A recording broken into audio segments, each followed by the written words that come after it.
Olá, meus irmãos, graça e paz. Desejo ler na palavra de Deus no Evangelho de São Lucas, capítulo 18, versículo 27, que nos diz assim a palavra de Deus. Respondeu-lhe Jesus: o que é impossível para os homens é possível para Deus, porque todas as coisas são possíveis para Deus. De fato, todas as coisas são possíveis para Deus. Não há nada que possa impedi-lo de operar. A sua palavra mesmo diz: operando eu, quem impedirá? Ele é Deus absoluto. Ele é Deus soberano nos céus e na terra. Ele criou todas as coisas visíveis e invisíveis que existem nos céus e na terra. Também nos criou, conforme a sua imagem e semelhança, nos fez para o louvor da sua glória. Quando nós lemos a Bíblia Sagrada, ficamos impressionados com os feitos extraordinários de Deus. E aí nós podemos ver o quanto Ele é grande, quão grande é Deus, como Ele é absoluto. E quando nós olhamos para as nossas vidas, cheias de limitações, diante das adversidades, nós podemos ver o quanto nós somos frágeis e o quanto nós dependemos de Deus nas nossas vidas. Muitas vezes, coisas que até estão ao nosso alcance, nós não somos capazes de realizar. Mas Deus está ali, bem próximo de nós, querendo nos ajudar quando nós assim confiamos nele. Acontecem coisas nas nossas vidas que muitas vezes nós chegamos a questionar. Se Deus é todo-poderoso, se Ele pode todas as coisas, por que Ele permite que tais coisas aconteçam?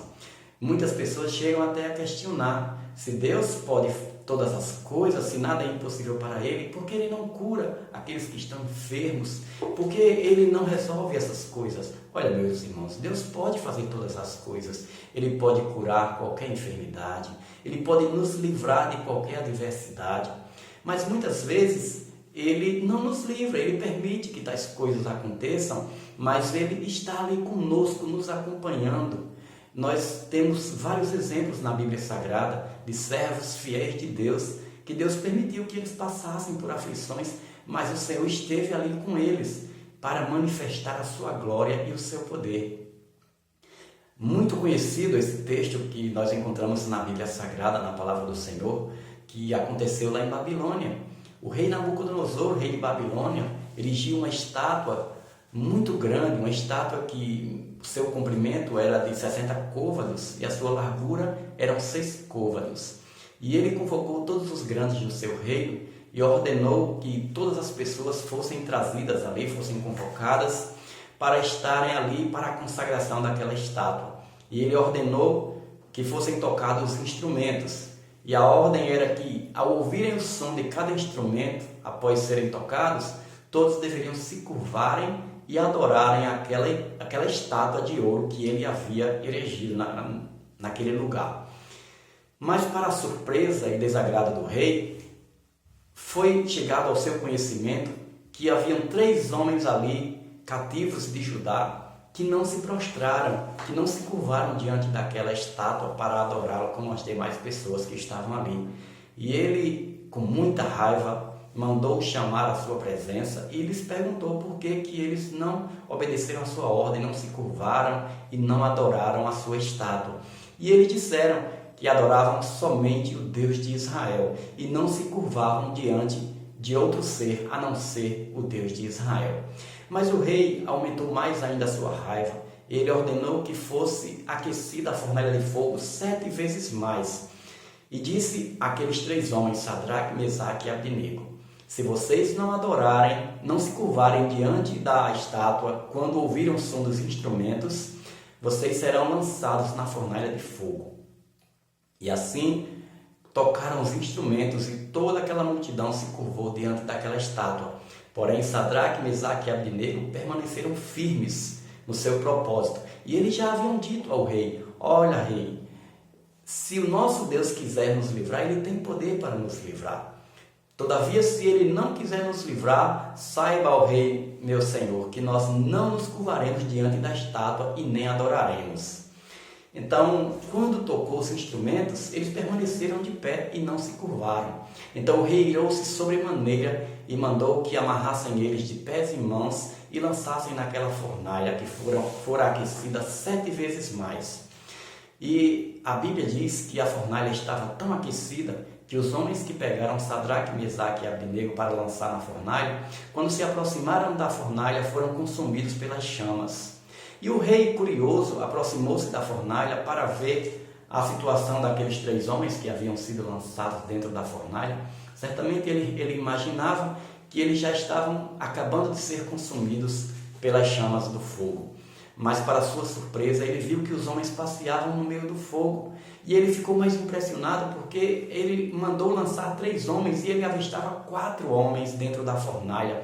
Ele disse: eu não mandei que lançassem 3 homens? Eis que há 4 homens e o quarto é semelhante ao filho dos deuses. E ele mandou que Sadraque, Mesaque e Abdenego saíssem para fora. E quando eles saíram, não havia dano algum no seu corpo, nem nas suas vestes, nem nos seus cabelos. Haviam sido preservados das chamas do fogo. A única coisa que havia sido consumida pelo fogo eram as amarras das suas mãos e dos seus pés. E Nabucodonosor bendisse ao Deus de Israel, o Deus de Sadraque, Mesaque e Abdenego. Ele permitiu que eles fossem lançados na fornalha de fogo. Porém, ele entrou com os seus servos que confiaram no seu poder. Então, meus irmãos, muitas vezes, diante de determinadas situações, Deus pode até não nos livrar, mas pode ter certeza que Ele vai estar contigo. Mesmo que seja no fogo, que seja na água, Ele vai estar conosco, nos dando o livramento. Diz assim a sua palavra: se passares pelo fogo, ele não te queimará. Se andares pelas águas, elas não te submergirão. Porque é o Senhor que está conosco. É o mesmo Deus que estava com os discípulos no barco quando veio aquela grande tempestade. E eles clamaram. E Ele veio e repreendeu os ventos e o mar. E houve grande bonança.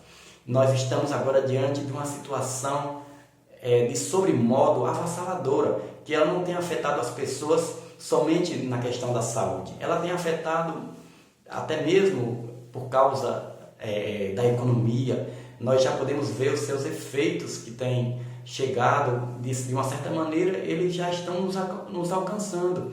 Nós estamos impossibilitados de nos reunirmos na nossa casa de oração, nos nossos templos. Nós temos que ficar em casa. Muitas pessoas que são autônomos, que trabalham, muitos deles até trabalham no meio da rua, vendendo. Essas pessoas estão impossibilitadas de exercer esses trabalhos. Mas nem por isso nós estamos desamparados, porque o Senhor está conosco, nos guardando e nos livrando. Ele não está deixando que nós passemos nessa luta sozinho, mas Ele está conosco ao nosso lado. Por isso o salmista Davi, no Salmo 23, ele diz confiantemente: ainda que eu andasse pelo vale da sombra da morte, não temeria, porque o Senhor está comigo, a sua vara e o seu cajado me consolam.